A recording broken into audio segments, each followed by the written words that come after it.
তো গাইস আমি এখন এই চার বাংলা মন্দিরে চলে এসেছি, আর এখান থেকে তোমাদেরকে দেখাবো যে এই চার বাংলা মন্দিরে আসলে এখান থেকে কি কি দেখা যাবে।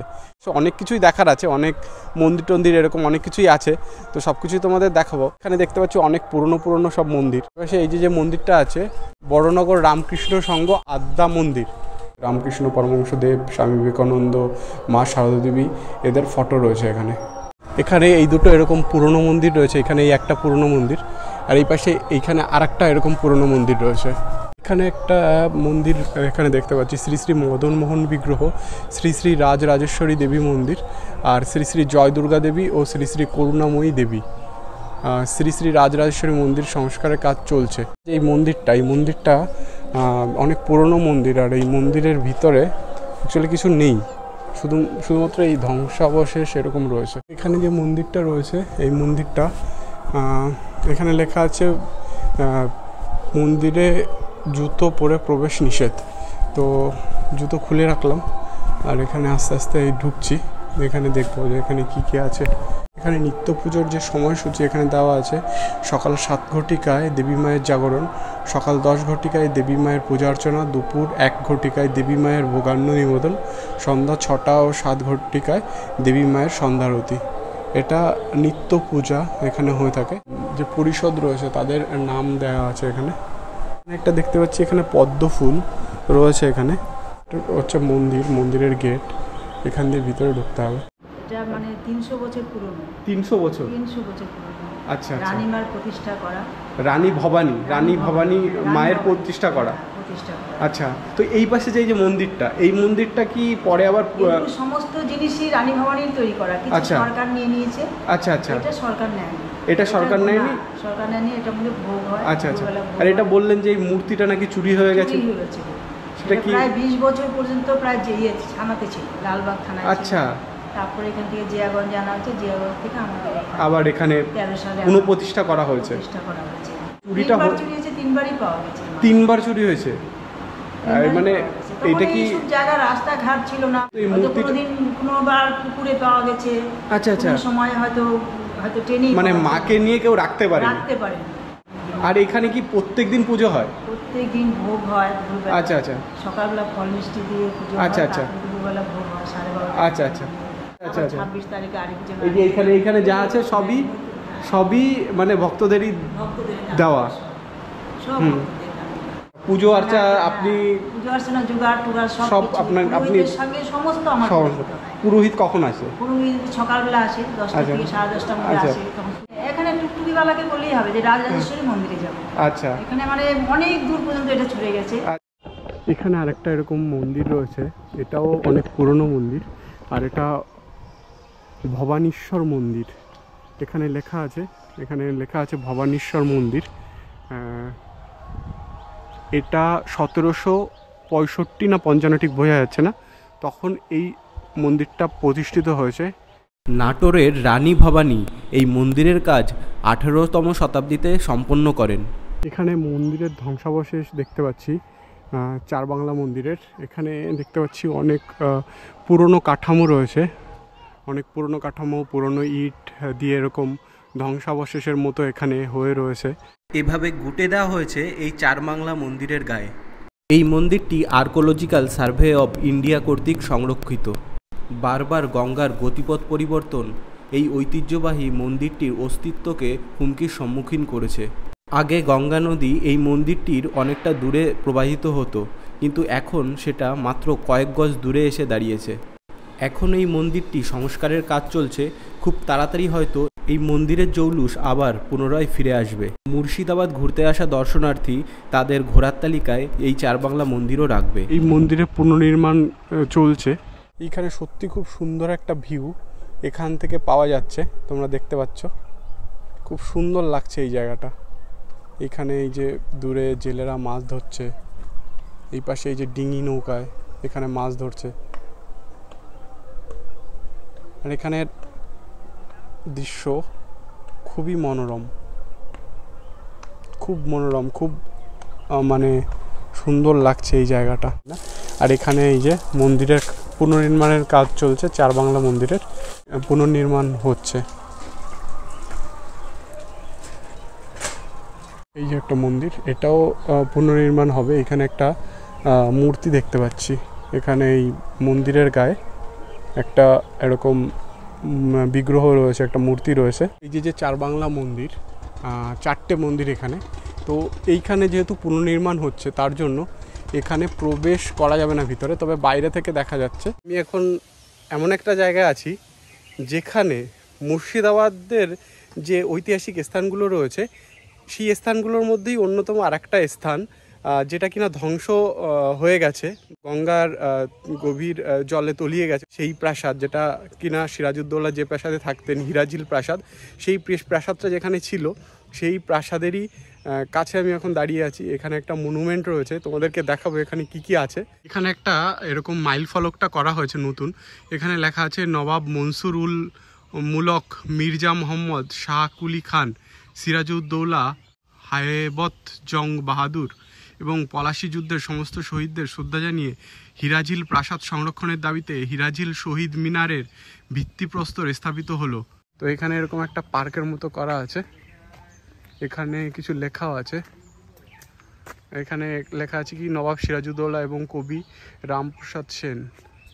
তারপর সিরাজের হিরাজিল প্রাসাদটা কীরকম ছিল তার এখানে একটা চিত্র এখানে দেওয়া আছে।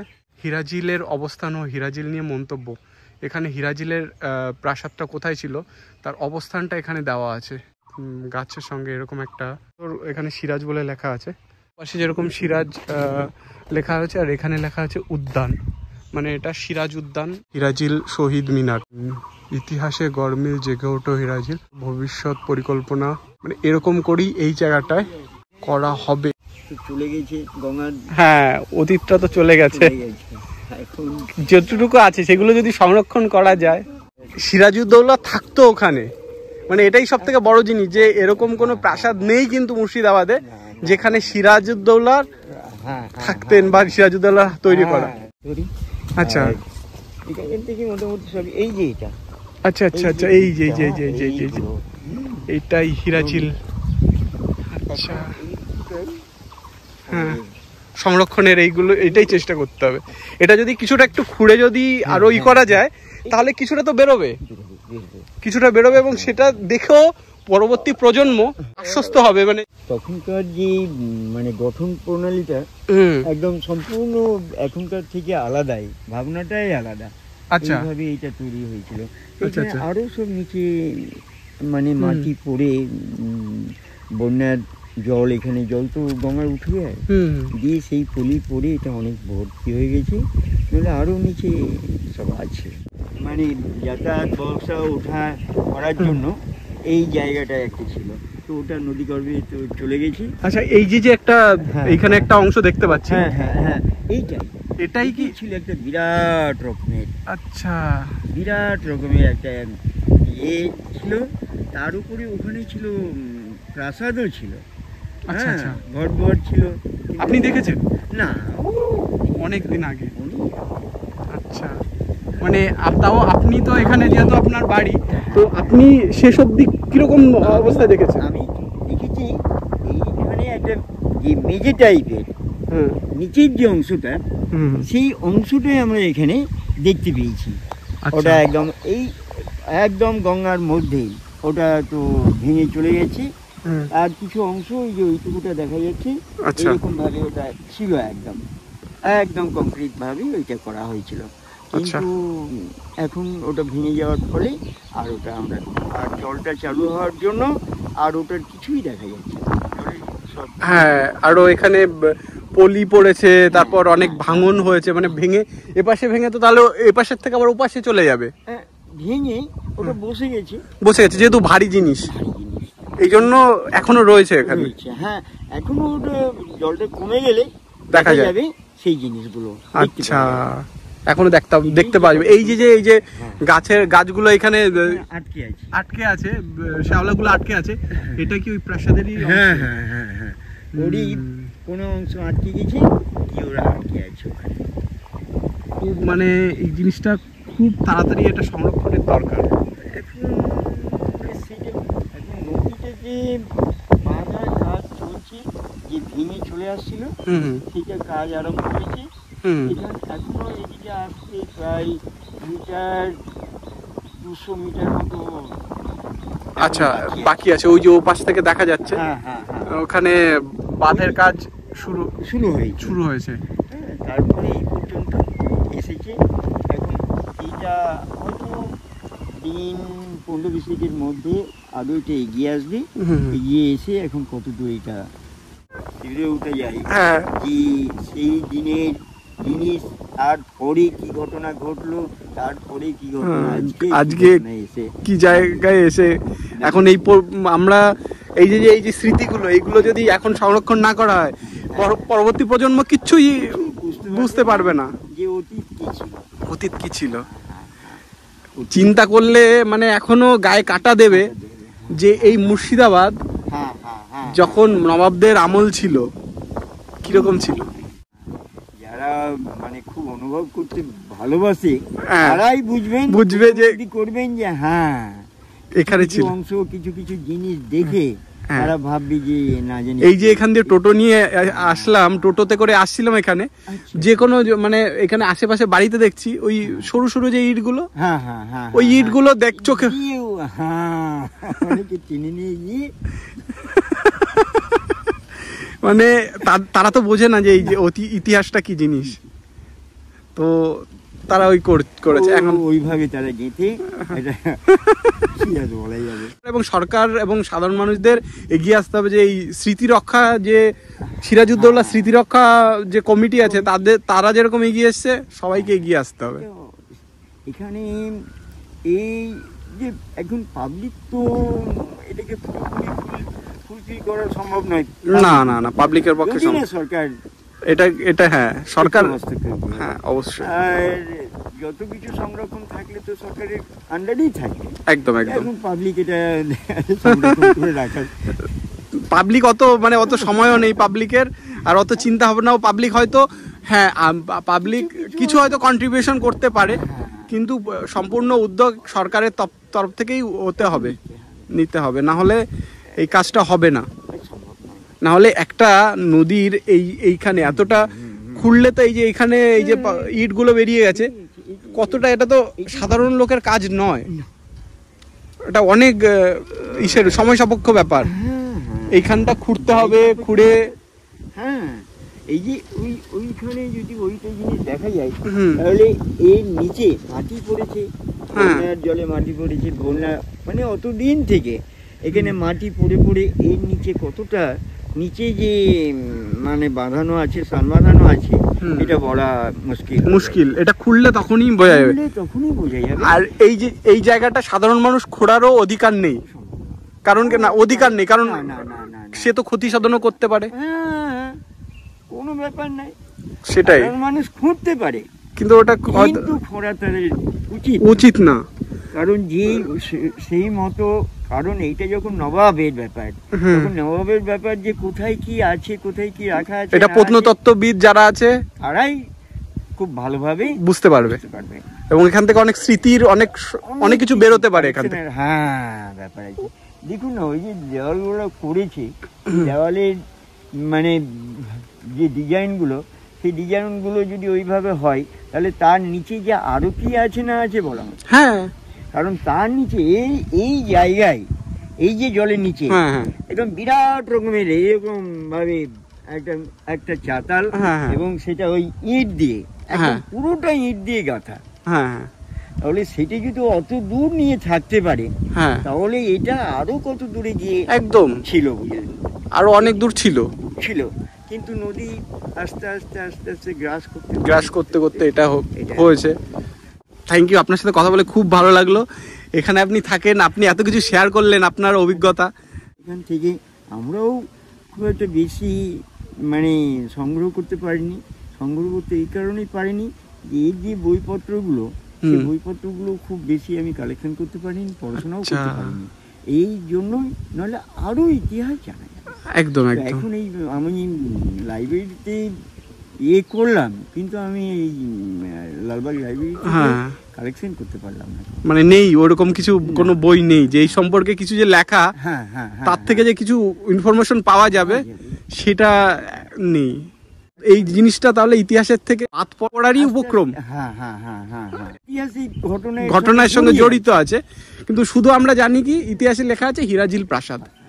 এবার সেই যে হিরাজিল প্রাসাদ তার সম্পর্কে যে আরো ইতিহাস, সেটা তো সারাজন মানুষ এখানে এসেছে ঘসেটি বেগম, তারপরে সিরাজ, তারপরে সিরাজ লুৎফুন্নেসা, যে ওরা সবাই যে এসেছে এবং সেখানে তারা কিভাবে কি করেছে না করেছে তার নিয়ে যে যারা গবেষণা তখনকার যারা ছিলেন তাদেরকে নিয়ে তো একটা লেখালেখি করেছেন একদম। কারণ নবাব যেহেতু তো তার কার্যকলাপ ইতিহাসের পাতায় ওঠা একান্তই দরকার, একদম একদম, সেটাকে কালেকশন তারাই করবেন, একদম একদম। কিন্তু এখন সেই জিনিসগুলো আমরা পেয়ে উঠতে পারিনি, একদম সেই লাইব্রেরি থেকে পাওয়ার কিন্তু নেই।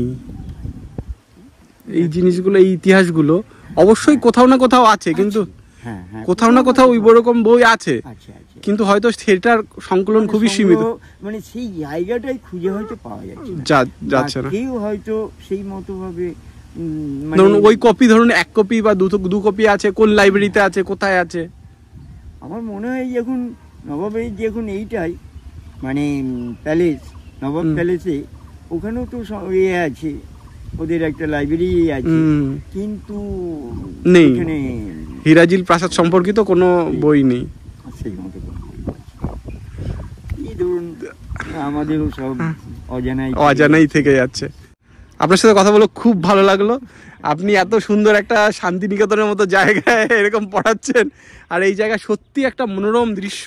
এই জায়গায় যে নদী, এটা গঙ্গা নদী বা ভাগীরথী নদী যাই বলা হয়, যেমন পরিবেশ, জল বয়ে যাচ্ছে, হ্যাঁ, চারিদিকে দেখুন সবুজ, হ্যাঁ একটা মানে এই যারা প্রকৃতি প্রেমী তাদের কাছে এটাই স্বর্গ।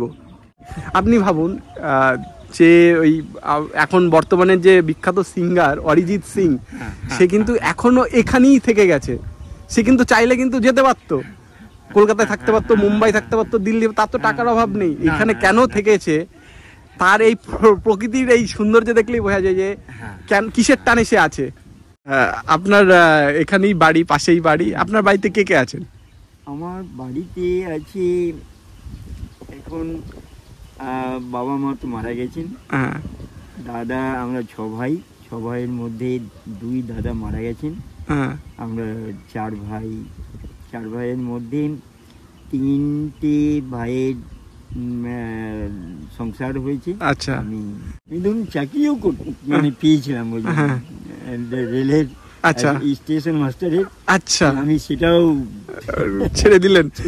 মানে এটা ঠিক, মানে ওতে টাকা দিয়ে মানে তুলনা হবে না। তার চাকরি আপনি পেলেন, টাকা ইনকাম করলেন, সেটাই তো লাইফের সবকিছু না। এখানে যদি কিছু আমরা দেখতে না পাই তাহলে এসে তো ফাঁকা ফাঁকা, হ্যাঁ, মনটাও ঠিক আরো খারাপ হয়ে যায়। এই যে জিনিসগুলো দেখতে পাচ্ছি ধ্বংসাবশেষ এইভাবে কিভাবে নষ্ট হয়ে যাচ্ছে, এইটা দেখতে খারাপ লাগে, খারাপ লাগে এটা। হ্যাঁ, অন্য কোনো কিছু না, না, খারাপ লাগে দেখতে এটা। হ্যাঁ হ্যাঁ হ্যাঁ, যে একটা অতীতের যে সৌন্দর্য, অতীতের যে কারুকার্য, ও কি বলা যায়, অনেক কিছু, তাহলে সেই জিনিসগুলো কিন্তু আর আমরা পাচ্ছি না কোথাও। না, এখানে এসে যে জিনিসগুলো পাওয়ার কথা ছিল সেই জিনিসটা কিন্তু আমরা পাচ্ছি না। শুধু ওই ইতিহাসের পাতায় লেখাই থেকে গেল হিরাজিল প্রাসাদ, কিন্তু তার যদি কিছু না থাকে তাহলে ওটা আস্তে আস্তে আমরা হয়তো মনে রাখবো, আমাদের পরবর্তী প্রজন্ম আস্তে আস্তে ভুলতে থাকবে। তোমাদের কেমন লাগলো? আশা করি ভালো লেগেছে। আর যদি ভালো লাগে তাহলে আমার চ্যানেলটাকে লাইক, কমেন্ট, শেয়ার আর সাবস্ক্রাইব করে দিও। পরবর্তী ব্লগ বা ভিডিওতে তোমাদের সঙ্গে আবার দেখা হবে। আজকের মতো টাটা।